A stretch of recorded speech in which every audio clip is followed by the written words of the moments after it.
Os meus compañeros recitarán o poema E se o mundo fose meu, de Sonia Cáliz.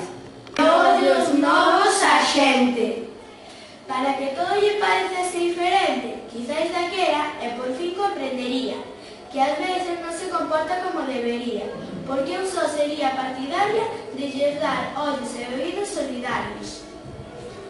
Así repartiría sempre esas miradas, que son fiéis á palabra dada, e esa atención que escoita xenerosa, o irmán e amigo cada cousa.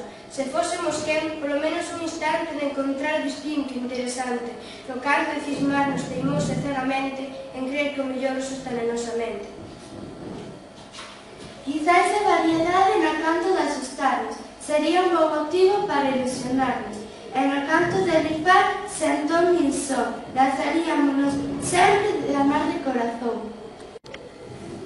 Un mundo de cores brillantes, como as estrelas dos navegantes, esas que guían a súa ruta aventureira, como eu, que son moi pintureiro.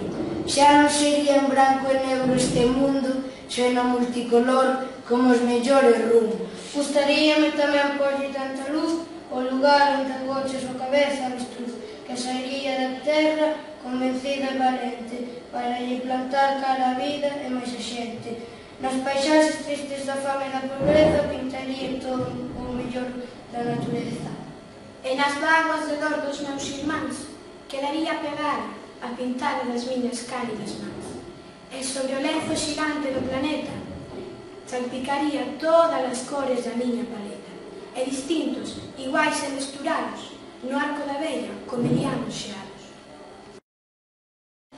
Dúas palabras contrarias do extremo a extremo van.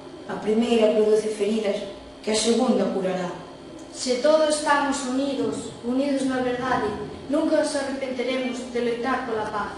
Impediremos a guerra, loitaremos coa verdade como única arma para conseguir a paz. Caminaremos todos xuntos, cun só final, vaiamos todos unidos para conseguir a paz.